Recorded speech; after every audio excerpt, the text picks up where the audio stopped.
خالد بن ولید کیسے مسلمانوں کے دشمن تھے، اتنا آپ صلی اللہ علیہ وسلم کے خلاف دشمنی کی، لڑے، تلوار کے زور سے زیر نہیں ہوئے۔ آپ صلی اللہ علیہ وسلم جانتے تھے خالد بن ولید بڑا غیرت والا آدمی ہے، 70 صحابہ کو خالد بن ولید نے قتل کروایا ہے غزوہ احد میں، اسلام دشمنی میں، لیکن آپ صلی اللہ علیہ وسلم کی بصیرت دیکھو، یہ نہیں کہ ان کو بس کسی طرح مار دو، انہوں نے 70 افراد کو شہید کروایا، نہ نہ، آپ صلی اللہ علیہ وسلم جانتے تھے غیرت مند ہے تبھی تو لڑ رہا ہے، غیرت کا غلط استعمال میں لڑ رہا ہے، لیکن یہ ان کو یہ کنفیوژن ہے کہ یہ صحیح ہے اور ہم کیا ہیں، غلط ہیں، یہ سمجھ رہے ہیں ہم نے ان کے باپ دادا کے دین پہ حملہ کیا ہے، حالانکہ اصل ان کے باپ دادا کا دین وہی ہے جو ہم پیش کر رہے ہیں، جہالت ہے، غلطی ہے، کسی طرح ان کو زیر کرو۔ ایسا غیرت مند آدمی اگر ہمیں مل گیا تو کس کے لیے کام کرے گا؟ جو ہمارے مخلص لڑاکا اللہ کے لیے لڑنے والے 70 کو شہید کر سکتا ہے، وہ اسلام دشمن جو اللہ کے لیے نہیں لڑتے ان کا کیا کرے گا؟ تو آپ صلی اللہ علیہ وسلم نے کیسی بہترین تدبیر کی کہ صلح حدیبیہ کے بعد آپ صلی اللہ علیہ وسلم نے جب خالد بن ولید لڑنے کے لیے آ رہے تھے تو صلح حدیبیہ ہوئی تو چلے گئے، پیغام بھیجا کہ خالد بن ولید کو جا کے بتاؤ کہ نبی نے پیغام بھیجا ہے کہ تمہارے جیسا سمجھدار اور ذہین آدمی اب تک اس کی سمجھ میں اسلام نہیں آ رہا، یہ بات ہماری سمجھ میں نہیں آ رہی، او کما قال صلی اللہ علیہ وسلم، اتنا ذہین آدمی ہو کہ اسلام نہیں سمجھ میں آ رہا۔ تو خالد بن ولید نے جب یہ سنا فوراً متاثر ہوئے۔ انسان اپنی تعریف سن کے خوش ہوتا ہے، عزت دار لوگ جو ہے نا وہ پیشانی سے پکڑ کے گالیاں دے کے نہیں لین پہ آتے، وہ عزت دار آدمی آپ اس کو اچھے الفاظ سے دین کی طرف بلاؤ گے تو وہ آ جائے گا۔ قادیانی بھی اگر دین پہ لانا چاہتے ہو نا اور وہ اس میں آپ کو نظر آتا ہے کچھ تو پھر آپ کو اس سے بہت محبت سے بات کرنی پڑے گی، یہ نہیں جا کے ایک صاحب گئے نا ایک قادیانی کو دعوت دینے کے لیے، یعنی کتے جیسی تیری شکل ہے، اس طرح کی بات مجھے اچھا نہیں لگ رہا ممبر پہ بات کرنا، کتے جیسی تیری شکل، وہ تو تبلیغ کرنے جا رہا ہے، کیا کرنے جا رہا ہے بھائی، اس کو وہ آئے گا۔ تو خالد بن ولید کا دل کیا ہو گیا؟ نرم، انہوں نے کہا غور کرو، تلوار سے نہیں، آرام سے، لڑائی سے ہمیں زیر، اس کا مطلب بزدل ہم ڈر گئے، نہ نہ نہ، آرام سے۔ تو خالد بن ولید آئے اور اسلام قبول کیا، اور پھر آپ صلی اللہ علیہ وسلم نے کہاں بھیجا ان کو؟ غزوہ موتا میں۔ 3000 کی لڑائی 3 لاکھ سے تھی تقریباً، مجھے پورے اعداد ابھی یاد نہیں ہیں، اور آپ صلی اللہ علیہ وسلم نے ان کو کمانڈر بنا کے نہیں، عام فوجی بنا کے بھیجا۔ 3 صحابہ کو، جن میں جعفر طیار بھی تھے جو نجاشی کے سامنے تقریر کر کے آئے تھے، وہ میں بھی جلدی سے مکمل کر کے بیان ختم کرتا ہوں، ان میں حضرت جعفر طیار وہ بھی تھے، 2 صحابی اور تھے جن میں آپ صلی اللہ علیہ وسلم کے منہ بولے بیٹے زید ابن حارثہ، جو انتہائی چہیتے حب رسول اللہ، جب کوئی سفارش کرنی ہوتی تھی نا کسی نے تو حضرت زید ابن حارثہ کو جا کے لوگ بتاتے تھے کہ نبی ان کی بات کو مسترد نہیں کریں گے۔ ایسے چہیتے کو آپ صلی اللہ علیہ وسلم نے میدان جنگ میں بھیج دیا کہ بھئی رومی حملہ کر رہے ہیں، 3 لاکھ کا لشکر ہے، اتنے چہیتے کو بھیجا آپ صلی اللہ علیہ وسلم نے، یہ آپ کی بھی قربانی تھی۔ جھوٹا نبی ہوتا کہتا ہے ابے بھائی اپنے اپنوں کو یہاں رکھو، ٹھیک ہے، کوئی جھوٹا نبی ہوتا ہے نا کیا کہتا ہے، ابے ان کو تو نہیں، وہ ادھر بھیجو۔ تبھی آپ دیکھ لیں آج کل جو سیٹ اپ چل رہا ہے نا، چھوڑو ابھی میں زیادہ آگے نہیں جاؤں گا، آج کل جو عجیب سا سیٹ اپ چل رہا ہے، اپنے اپنے یہاں دوسرے وہاں، تو ایسا سیٹ اپ چل رہا ہے آج کل۔ تو نبی صلی اللہ علیہ وسلم نے زید ابن حارثہ کو بھیجا اور جعفر طیار کو، دوسرے عبداللہ ابن رواحہ تھے یا کیا نام تھا ان کا، ایسے مجھے ذہن سے نکل رہا ہے، تو وہ جی عبداللہ ابن رواحہ رضی اللہ عنہ۔ آپ صلی اللہ علیہ وسلم نے فرمایا ان میں اگر یہ ایک شہید ہو جائیں تو یہ امیر ہیں، یہ شہید ہو جائیں تو یہ امیر ہیں، اور مسجد نبی میں آپ صلی اللہ علیہ وسلم بیٹھ گئے۔ اب 3 لاکھ کا مجمع ہے اور ادھر تھوڑے سے لوگ ہیں، اور دفاعی جنگ تھی، یہ اقدامی نہیں تھی، ان کو مدینہ آنے سے روکنا تھا۔ رومی انگریز ہیں، رومی کون تھے؟ جن کو آج انگریز کہا جاتا ہے نا، یہ ان کی اولادیں، انہی کی اولادیں جن سے یہ صحابہ کی لڑائی ہوئی تھی۔ تو وہ یہ بڑے اس وقت بھی بڑے منظم ہوتے تھے یہ۔ نبی صلی اللہ علیہ وسلم کی ایک روایت ہے، فرمایا تقوم الساعہ والروم اکثر الناس، قیامت قائم ہوگی پھر بھی رومی دنیا میں زیادہ ہوں گے۔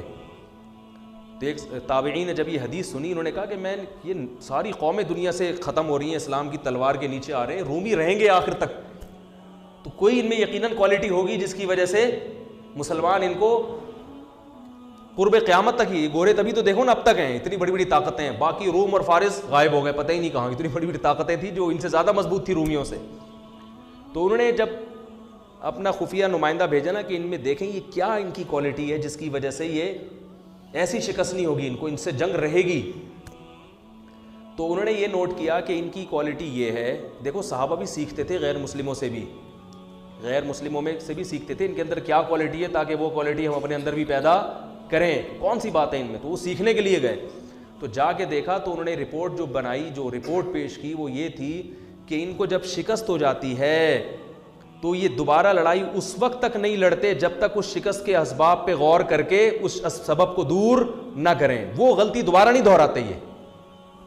اب دیکھو امریکہ افغانستان میں آیا، رشیا والا اسٹائل نہیں ہے امریکہ کا، اس لیے کہ اس کو پتا تھا کہ رشیا جس اسٹائل میں آیا تھا طاقت اور قوت کے بلبوتے پر زمین پہ فوج اتار کے پٹھانوں سے پنگا لے لیا اس نے، ہے بھائی، اور پٹ کے واپس جا رہے.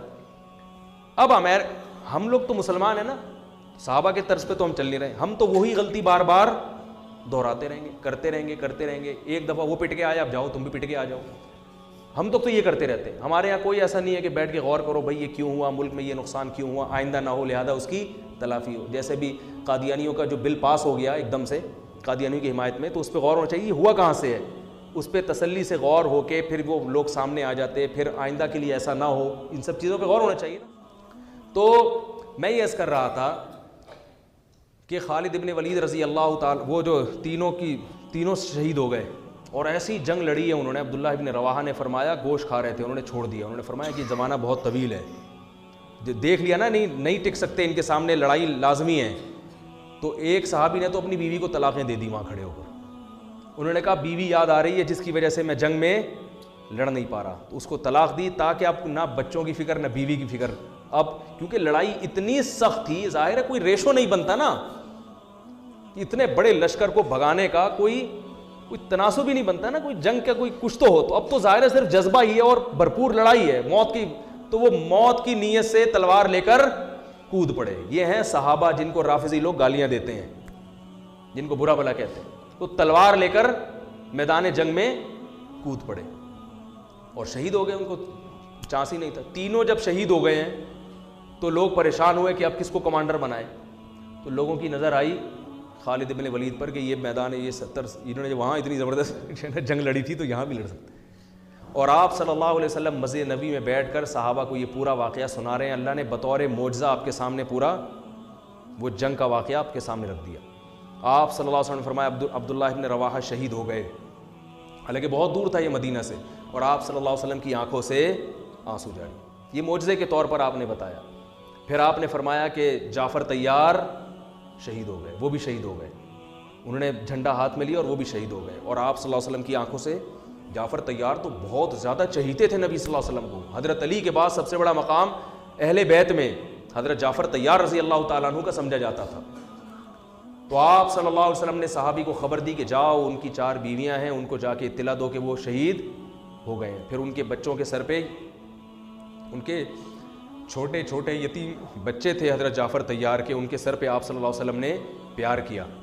اور آپ صلی اللہ علیہ وسلم ان بچوں کا پھر بہت خیال کیا کرتے تھے. تو وہ عورتوں کے رونے کی آواز آئی، بڑا دلچسپ واقعہ ہے. پھر آپ صلی اللہ علیہ وسلم نے منع کیا کہ ان عورتوں کو کہو کہ اپنی آوازیں پست کریں، گھر کی 4 دیواری سے آواز ان کی باہر نہ نکلے. بڑے خوبصورت جوان تھے حضرت جعفر طیار اور نبی کے چہیتے تھے. اور غزوہ بدر میں حضرت جعفر طیار کی بڑی قربانیاں تھیں. جب یہ آیا ہے نا کافروں کا لشکر بدر میں سامنے، اور کافروں کے سردار آئے کہ حل میں مبارز کوئی ہے ہم سے لڑنے والا، یعنی پہلے ہم سے لڑے پھر ہم دونوں میں سے کوئی قتل ہوگا تو پھر جنگ شروع ہوگی. ایسے بھی تھے. تو ادھر سے کون آئے؟ پہلے کچھ انصاری صحابی آئے.